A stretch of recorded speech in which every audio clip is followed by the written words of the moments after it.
Hello bachcha, let's read the given question, and the question states that solution of the differential equation x plus x cube divided by 3 factorial plus x5 divided by 5 factorial plus so on divided by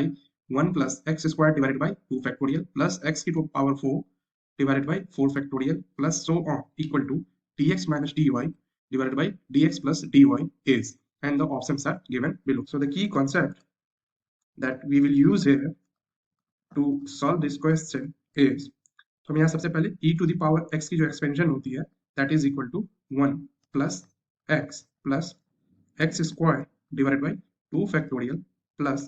x cube divided by 3 factorial plus x to the power 4 divided by 4 factorial plus and so on. Similarly, अगर हमें e to the power minus x की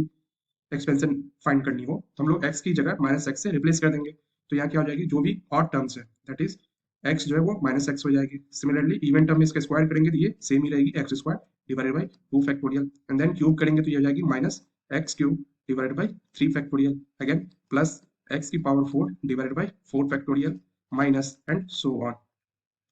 एक तो हम लोग इस concept का यहाँ यूज करेंगे, दूसरा जो हम लोग कॉन्सेप्ट यहाँ यूज करेंगे that is of componendo and dividendo. Suppose हमें ये गिवन हो कि a by B is equal to c by D, तो यहाँ से हम लोग कॉम्पोनेंडो और डिविडेंडो का कॉन्सेप्ट यूज करके इसको लिख सकते हैं हम लोग b minus A divided by b plus A is equal to d minus C divided by d plus C. तो इसी कॉन्सेप्ट का यहाँ हम लोग यूज करेंगे और इस क्वेश्चन को सॉल्व करेंगे. सो जो हमें गिवन है क्वेश्चन में that is x plus x cube divided by 3 factorial plus x to the power 5 divided by 5 factorial plus and so on up divided by and then denominator में है यहाँ पे 1 plus x square divided by 2 factorial plus x की power 4 divided by 4 factorial plus and so on up equal to dx minus dy divided by dx plus dy. ये हमें question में given है. यहाँ हम लोग सेम कॉम्पोनेंडो एंड डिविडेंडो का use करेंगे, सो लिख सकते हैं यहाँ पे using componendo and dividendo we can write this as. So हम लोग इसको ऐसे लिख सकते हैं,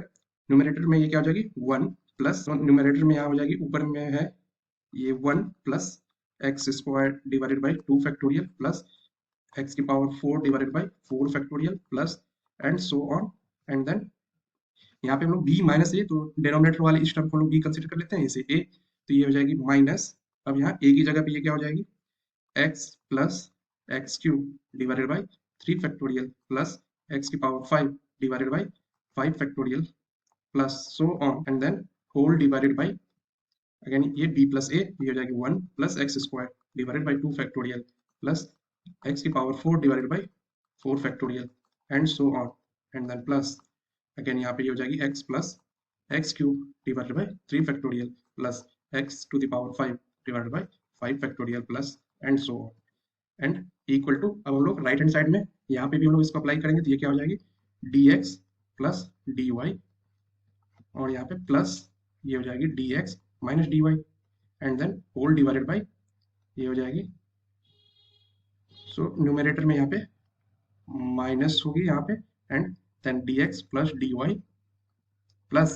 dx minus dy. तो हम लोग यहाँ पे इसको सॉल्व करें तो जो ये न्यूमरेटर वाली पार्ट है यहाँ पे हम लोग देख सकते हैं ये 1 माइनस एक्स फिर प्लस एक्स स्क्वायर, तो इसको लोग ऐसे लिख सकते हैं 1 minus x plus x square divided by 2 factorial minus x cube divided by 3 factorial plus x 4 divided by 4 factorial minus and so on and then divided by, और denominator में इसको लिख सकते हैं 1 plus x square divided by 2 factorial plus x cube divided by 3 factorial plus and so on. और यहाँ पे ये क्या हो जाएगी, इसको हम सॉल्व करेंगे तो dx और dx कैंसिल हो जाएंगे, तो ये ऊपर हो जाएगी 2 dy एंड डिनोमिनेटर में हो जाएगी 2 dx, तो अगेन ये 2 और 2 कैंसिल. तो हम लोग यहाँ से देख सकते हैं जो न्यूमरेटर वाला पार्ट है यहाँ पे ये e to the power of minus x की एक्सपेंशन है एंड डिनोमिनेटर में जो है वो e to the power x की एक्सपेंशन है, इसको हम लिख सकते हैं equal to dy over dx. Again next step में इसको अगेन लिख सकते हैं ऐसे e to the power of minus 2x equal to dy over dx. Again यहाँ से हम लोग लिख सकते हैं dy equal to e to the power minus 2x dx. अब यहाँ पर लोग दोनों साइड इंटीग्रेट कर देते हैं इसको, तो ये क्या हो जाएगी, dy की integration y equal to e to the power minus 2x की इंटीग्रेशन जो हो जाएगी that will be e to the power of minus 2x divided by minus 2 plus since ये एक इंडिफिनिट इंटीग्रल है तो ये कांस्टेंट टर्म c होगी, एंड देन इसको लोग सिंप्लीफाई करें तो ये हो जाएगी e to the power minus 2x को लोग ऐसे लिख सकते हैं 1 divided by minus 2 e to the power 2x plus c. So again we can write this as 1 minus, अगर LCM ले लेते हैं इसको तो 2c e to the power 2x divided by minus 2 e to the power 2x. अब इसको इधर multiply कर दें तो ये हो जाएगी minus 2y e to the power 2x equal to 1 minus 2c e to the power of 2x. अब यहाँ से इस माइनस को राइट हैंड साइड में भेज दें तो ये हो जाएगी 2y e to the power 2x equal to, अब ये माइनस माइनस प्लस हो जाएगी, ये माइनस 2 वाली तो ये हो जाएगी 2c e to the power 2x minus, hence we can write this as final solution 2y e to the power of 2x equal to 2c e to the power of 2x minus 1, and this is the final answer of the given question. तो अगर हम लोग options को देखें तो 2y e to the power 2x a और b में से कोई एक, और यहाँ पर लोग देखें तो अगर ऑप्शन बी में देखें तो यहाँ पे c into E to the power 2x होती है तो हम लोग इसको कंसिडर कर सकते थे, बट यहाँ पे सिर्फ पावर x है, सो ये भी पॉसिबल नहीं है, a भी पॉसिबल नहीं है, then option D is our correct choice, that is none of this. I hope you understood the solution. Best of luck. Thank you.